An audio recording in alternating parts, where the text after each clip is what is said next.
Hi everyone, it's Roger and Abe here from DisKingdom.com, and in this episode we're going to be discussing the D23 Expo, and in this specific episode we're going to be talking about the live action movies which they talked about on stage. Abe was at the event and was able to kind of share his thoughts, and then it's a whole load of different movies, including some new Star Wars, some new Marvel, and also some new Disney live action versions. So let's kick things off straight away and just kind of jump straight into it. So, what were your just initial thoughts of this live presentation? Overwhelming. There was so much. What can I say? I mean, this was definitely the main event, the creme de la creme. Like, this is what everybody goes to D23 for. I think they opened up the line at 10 p.m. the previous night, and it was full by, I think it was full by 5 o'clock. I was lucky enough to get there at 4:45. So, but yeah, this panel was amazing. It was mind blowing. I mean, we got to see a lot of celebrities, a lot of reveals, a lot of cool footage. Hopefully, I'll remember most of these, but I'll try to give you as much as I can remember off the top of my head.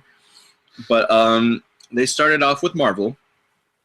Obviously, they showed us the slate. There's so many movies coming, but they only tapped on the next two movies. They only wanted to talk about the next two movies, even though we already know the other movies coming. So they first they talked about the second movie coming out next year, which is Doctor Strange. Yeah. Let me tell you, that looks amazing. They didn't give us any footage. They didn't give us anything like any reveals or whatnot, because they don't start shooting until October. No. So, however, they did show some storyboard art, and it was like really animated to make it, to show us what it will look like. And then they also showed us this little video clip of Benedict Cumberbatch, talking to all of us and just telling us the journey. I'm just mind blown. I think this movie is going to be pretty amazing, because they dove into the story a little bit, saying that it's basically the scientist who, not a scientist, sorry, he's a neurosurgeon who basically has an accident and loses the ability to use his hands. And when you're a neurosurgeon, you need your hands. It's very important. So he basically goes on a journey to try to figure out how he can recoup the use of his hands by seeing a lot of specialists, by seeing a lot of medicinal doctors, witch doctors, all these different types of people, just to figure out what to do. And I guess a little experiment leads him to have these abilities that takes him into multiple dimensions. And this is what's so cool about the Marvel Universe, because, I mean, we finally got a little taste of what magic and what type of different powers you can get with Scarlet Witch. Well, Doctor Strange is supposed to take it above and beyond. So all I have to say is it was awesome. I'm really excited for this one. I'm totally stoked to see Benedict Cumberbatch play this character. Even on the drawn concept art showing him as Doctor Strange, I mean, he fits the role perfectly. Yeah. I think I can't say his name. Chiatul, whatever, the guy who was in 12 Years a Slave. He plays the main bad guy. And even he looks amazing in the concept art that they showed us. So very stoked for that. One thing that Benedict did do, which was kind of funny, when he started the video saying hi to everybody, he's like, "Hello, everybody." Oh, wrong movie. Sorry. It was so funny. So yeah, no, he's funny. He's great. Obviously, he couldn't be there because he's doing Hamlet right now out there in London. So, which my girlfriend gets to see real soon, which is awesome. But anyways, no, it was cool. Very, very cool. Did you want to add anything to Doctor Strange? No. Doctor Strange is kind of one of those things. I'm going to be honest. He's the one of the Marvel heroes that I'm probably least familiar with. I really do need to kind of read some of his comic books, I think, and kind of get a little bit of backstory on him. He was one of those. He was not really one of those characters you saw so much at the in like the animated TV series when I was growing up and stuff. So it's going to be interesting to see how they go into magic, because, yeah, no, I'm kind of excited. I'm more excited at the minute about the Civil War one, which unfortunately I've only seen some grainy trailer for that. I can't even remember what actually happened in it. That's how bad it was. But yeah, I'm sure you had a much better view of it than I did. Yes, I did. Yes, I did. What can I say about Civil War? This movie is going to be pretty epic. I want to say it's almost going to be like Avengers caliber, like really good. Obviously, we're going to have a lot of characters. We're going to have a lot of the Avengers in it as well. They showed us footage. Almost looks like the trailer that we're going to see eventually. But, you know, it obviously shows the separation. You know, there's something about, you know, Registration Act. And you see, first time you see Tony Stark looks like the bad guy, which is kind of interesting. I did not expect to see him that way. Even though I know that's what was going to happen in the story, just to see it visually was like overwhelming. Lots of little teasers in that trailer, lots of cool things. We finally got to see, for those of you who have not seen Ant-Man, I won't say what happens, but at the very, very end of the credits, that little scene, we finally get to see a little extended version of that in this trailer. But yeah, there's just so much to talk about in this trailer. Like everything that goes on, I can't really explain it. All I can say is that you see Crossbones duking it out with Captain America. You see Scarlet Witch coming out. You see, oh my God, this was awesome. You get to see Hawkeye and Black Widow finally duking it out. You know, they're going. You know, you see it in the first Avengers, but in this one, you see them go really at it. And this is both, you know, in the correct mental stage. Then you see them working together, so it's kind of interesting. Funniest part though, Ant-Man was awesome because Paul Rudd has an amazing comedic timing, and the reveal of Ant-Man in the Civil War trailer. Apparently Scott Lang has a fascination for Captain America, so he kind of fanboys a little bit when he sees him, and he almost even goes up to him and like grabs his pecs, and he's just like just enamored by him. And I think the funniest part was when he turns around and he sees Scarlet Witch, and he goes like, "Oh, I know who you are." And then he looks back at Captain America. He goes, "But you're awesome." You know, it's like he totally ignores Scarlet Witch, which is awesome. But did you guys see the Spider-Man in him? We did not see Spider-Man.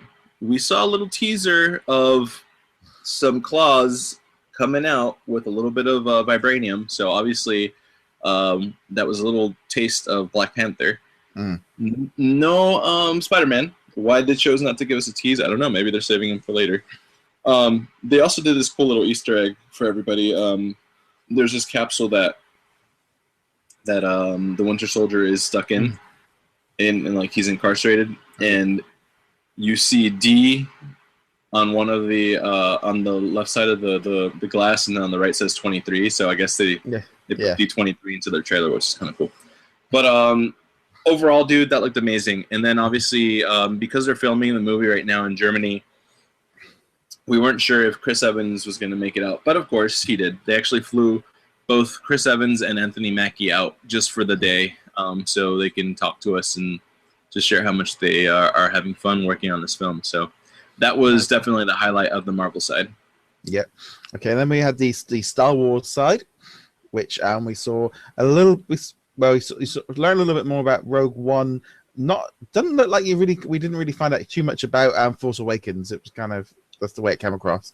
Yeah, Star Wars was not much. Honestly, it was the last thing they showed us. But they didn't talk to us much about it. They just they had the cast go up there. They had Lupita Nyong'o there as well. They were just talking about how much fun they're having shooting the film. I mean, J.J. Abrams had already confirmed that we weren't going to see any footage beforehand.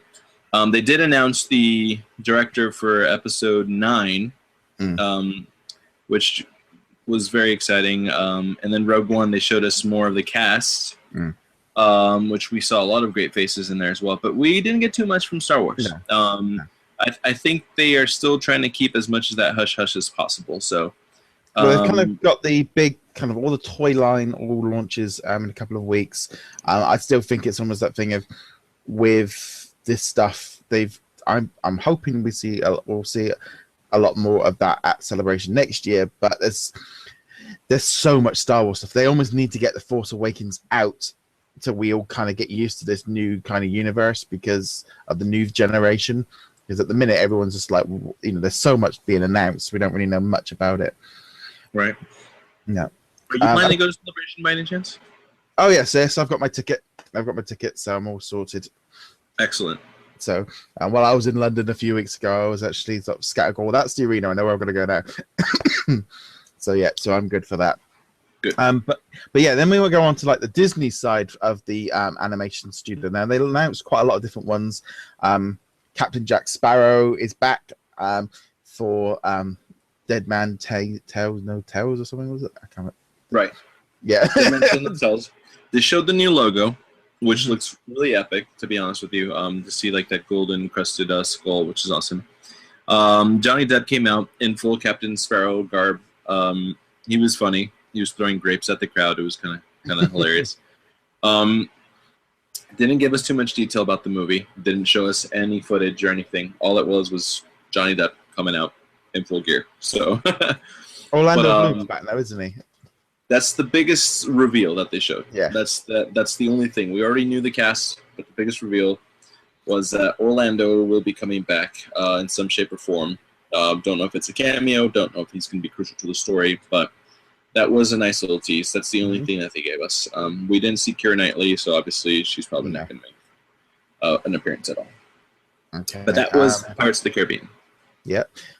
Pete's Dragon. That's one I'm really interested in because Pete's Dragon is one of my all-time classic Disney movies growing up. So I'm interested to see how they're going to do the new version. Yeah. We had what's her name? Dallas Breyer. Oh, I can't say her name. The girl from Jurassic World. No idea. I haven't seen it yet. Anyway. Oh, you haven't seen Jurassic World? Oh, wow. Never mind. Anyways, well, she's the lead in there. Robert Redford is also in that movie. I think the biggest reveal was we didn't get to see what Elliot looks like, but we got to see just a little bit of him. And the thing that threw a lot of people off was it was scaly like a lizard, obviously, and all of a sudden started to get hairy and furry. Which, okay, it makes sense to me because obviously if you remember Elliot, he had the hair on his head and everything like that. But we don't remember seeing it all over his arms and stuff. So it's going to be interesting. But I do wonder, like, sort of, to be honest, since like the sort of 70s and stuff, dragons and dinosaurs have all kind of started getting a little bit more feathery, and as archaeologists have been finding is that maybe they've now looking at what a dragon would be expected to look like, and they tend to tend to see them now with a bit more things like feathers and stuff, don't you? So okay, and he's a dragon. Yeah, I know. I'm still really got my sort of like, still not too sure of this. Still not too sure. I mean, it looks promising, but again, we don't know too much detail from the story. However, it was intriguing. They left us like wanting more when we started to see a little bit of Elliot. So, okay. Beauty and the Beast. That was another one that they announced. Now in the sizzle reel, we got to see Emma and what she looks like as Belle. Awesome. I mean, this movie by far is probably the best casted I've ever seen. I think everything looks perfect for the way they've casted this film. We didn't have much of a reveal other than this movie will definitely be a musical. So you have to have a musical with Beauty and the Beast, so it's perfect. We had Emma give us a nice little video saying, how excited she is to work on it, yada yada, and then she told us that Josh Gad and see, here goes with the names. The gentleman that's playing Gaston, do you remember? He's the one that shoots the arrow in The Hobbit. Oh, the guy from Fast and Furious. Yeah. That guy. Yeah. Right, well, that guy. He plays Gaston. There's a shock. A Brit playing a villain. Oh yes, there you go. Anyways, so Josh Gad and him, they actually sang a little bit of the song from the Gaston song from the classic movie. So it was kind of cool. It was kind of cool to see. It's going to be interesting to see Olaf as somebody else. So it's gonna take some time to get used to. But no, that movie looks amazing.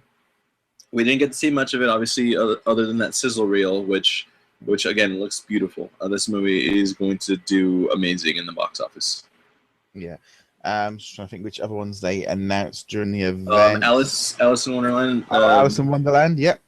through the looking glass. That looks cool. This is definitely a different story. Alice is going back into the hole, and I guess she's going through this kind of like the dimensional vortex thing. Yeah. Because there's this new character that's being introduced, which is Time himself.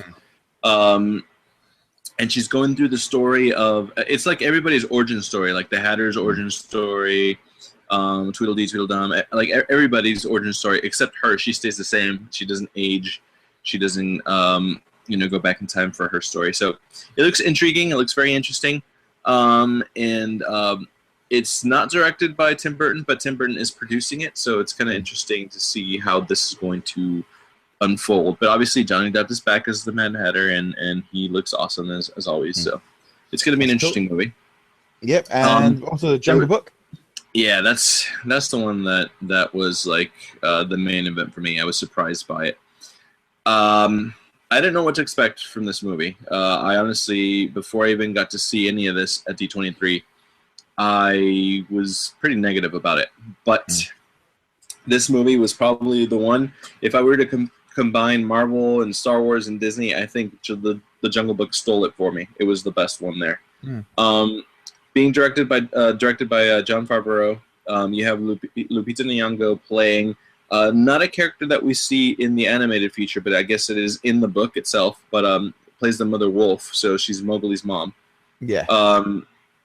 Then you also have Sir Ben Kingsley, I think, and he's playing Bagheera, which is awesome. And then this new child actor, which I don't remember his name, but he's Mowgli. Anyways, they started talking, sharing their experience of the whole thing, and then they finally, Jon Favreau says, we have this little clip that we want to show you guys. It's not a trailer, but it's something we put together last minute, and we want to make sure it was cool. It wasn't fully rendered, fully animated, so bear with us. They showed it to us, and honestly, I was mind blown, like a mind explosion. It was beautiful. Everything looks great. The moment that gave me chills the most, actually there was two, but one of them was by far the best, was when they showed Baloo, who is voiced by Bill Murray, and you see him talking to Mowgli, and then he starts whistling Bare Necessities, and everybody started losing it. It was awesome. But then the moment that everybody just got amazing chills was, and you see like the jungle, and you see stream, and the camera starts panning out, and you see this bear doing the backstroke with Mowgli on his stomach, and he's still whistling Bare Necessities. Everybody lost it. We were just losing it when we saw that. And then the last scene of the whole trailer, which was the other chilling moment, was you see Mowgli standing there, and there's darkness behind him, and all of a sudden you see this long arm reach out behind him and grab like this piece of fruit, and then pulls it back in, and then finally the face comes out, and he says, I'm the king. They call me Louis, and it's Christopher Walken saying, doing the voice, and oh man, it was just so awesome. that movie is by far, like I said, that's the one I'm more excited for now. So cool. That's overall just a really cool experience. Just a great kind of combination of different movies from all the different brands. We've got a lot to look forward to over the next few years. Yeah, no, and they actually advertised another movie in there. I don't remember the title. Actually, there was two more movies. The Finest Hour. Yeah. Which was awesome, and they also did another, like, I guess it's a documentary movie with Lupita Nyong'o in it as well, which I don't remember the name, but those were also good movies. No, sounds like it was just a really cool thing of just to find out all that information and just kind of really. That's great. I'm always I'm slightly kind of in this thing with these like live action remakes of just like, are they going to be any good? Because so far they've been a little bit up and down like a yo-yo, but it should be interesting. Hopefully, this is the thing, if they take them seriously and be respectful of the originals, people are a little bit more sort of friendly with them. It's when they go too far off the beaten track is when stuff happens, when it goes a bit wrong. Yeah, I totally agree with you there. Okay. It was good. It was a good presentation. Very good. Okay, that's cool. Anyway, guys, thank you very much for watching. Be sure to hit that subscribe button if you're on YouTube or iTunes. Also, remember to check out our Patreons, sorterapps.com and Magic Band Collectors, and also a big shout out to James at the Infinity Museum. And also, just a big thank you for for going to the event, and we shall see you guys in another episode. Later. Adios. Adios.